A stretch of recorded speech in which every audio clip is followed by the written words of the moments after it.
Hey, what is going on, guys? It's ChaosRx here, and today I'm bringing you episode number 9 of the road to 10 prestige or 55 here on Call of Duty Infinite Warfare. In today's video, I'm going to bring you guys the stats and classes for the 8th prestige. So let's get straight into it. So we've got 3 classes to talk about today. The first one here is with the M2187. Unfortunately, I do not have a screenshot of this class to put on screen, so I'll quickly run through it. On it, we're running Akimbo and Long Barrel. The M2187 as a single is quite tragic, to be honest. You slap Akimbo on there, it comes one of the most toxic and cancerous weapons in this game. It's absolutely horrible to go up against, but you know, you've got to have it there, especially for Frontier.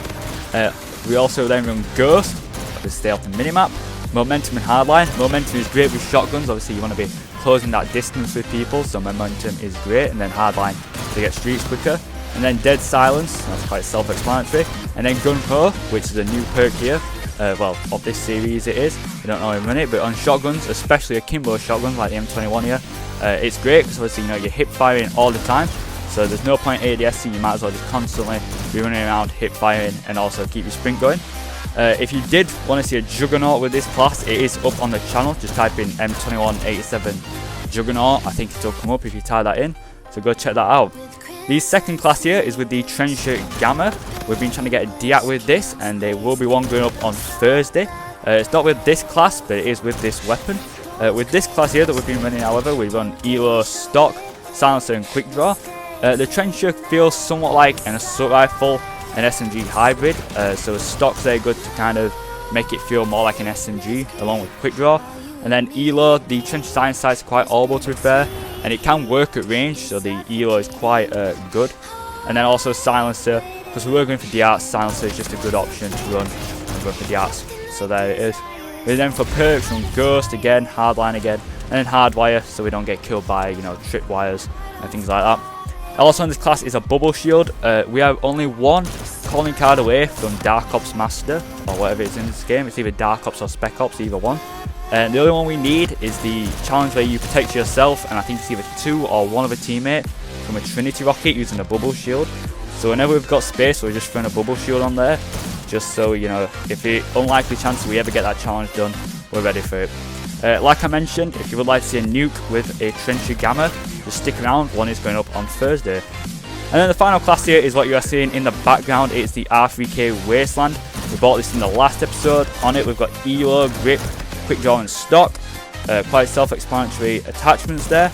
We then run the Personal Radar, a great tactical. It's either this or the Bubble Shield, pretty much is what we're running if we've got a spare slot.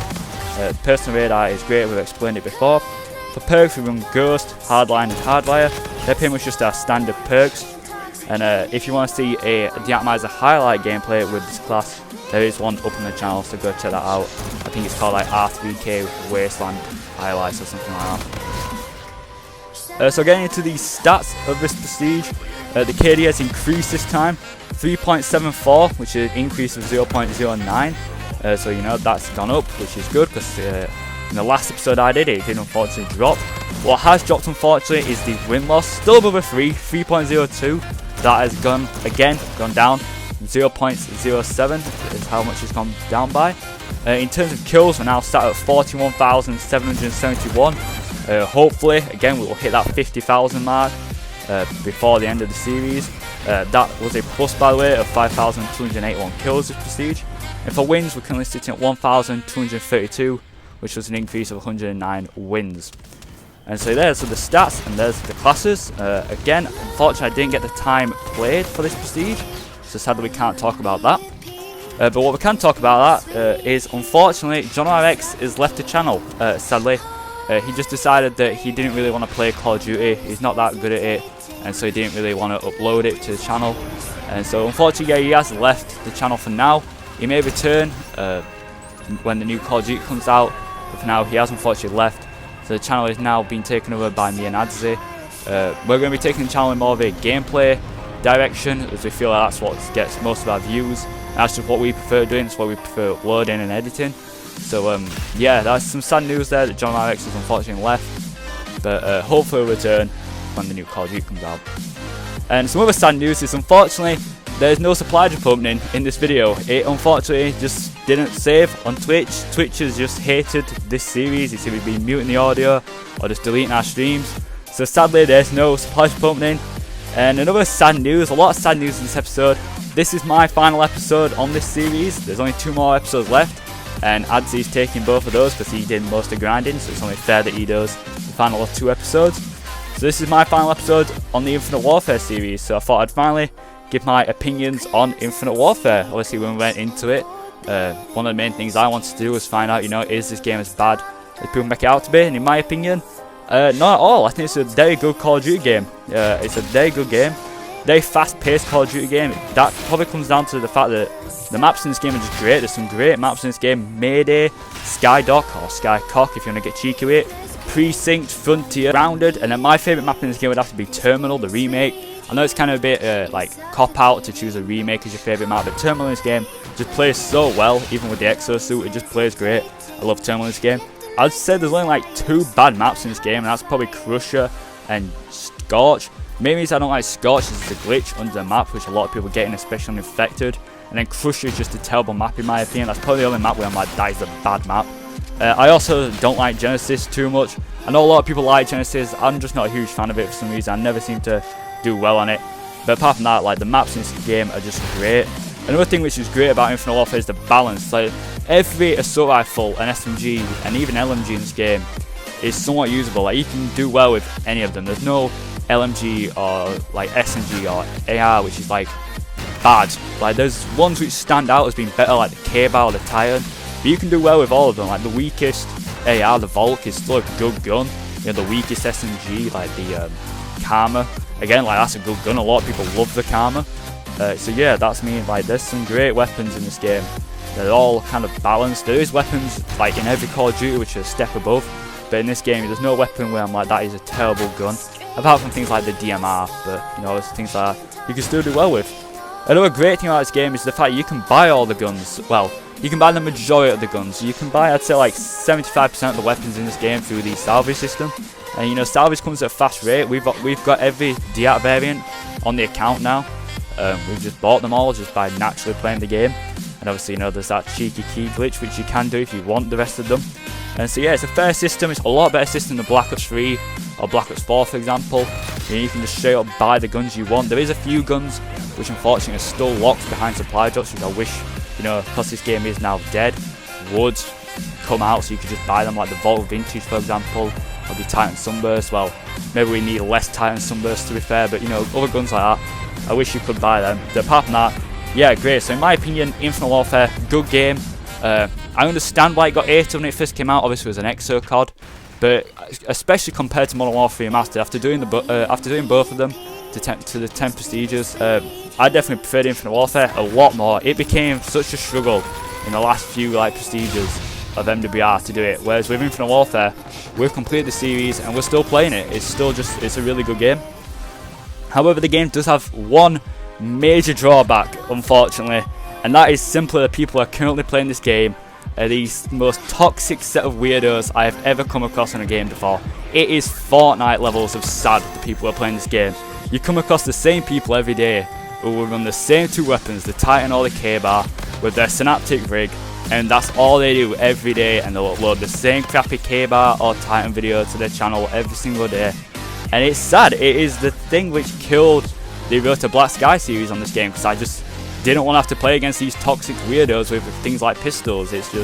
It completely puts you off. Every now and again, it is fun to go against like a triad and try quite hard against them. But when every day you'll come online and there'll be the same weirdos trying, thinking they've got Scump to the left of them and Formal to the right of them, and it's CWL 2016. They need to move on, in my opinion, or they even need to stop being so toxic, because the amount of people in this game you'll get messaging you after games saying L, like the game's just come out when the game is 4 years old, or the amount of people you'll get screenshotting you leaving games, or screenshotting you doing, not even negative, you can drop in a 1.5 KD at the start of a game, say you're doing 3 for 2, someone will screenshot that and then send you it saying you're garbage, even though you might have done really well that game, because at one point you were doing 1 to 5, he screenshotted that, sadly. And it's a very strange community. I don't really get it. I don't get the appeal. Their channels aren't blowing up. These people who upload these Titan and K-bar deatomizers every day, that's all they upload, and they don't do that well. Obviously we've been uploading deats, but we've been trying to do a variety of weapons because that's just what we prefer to watch and prefer to make. I don't get this push for Titan and K-bar deats every day, and that's just the biggest problem in my opinion. This is the people who are playing it.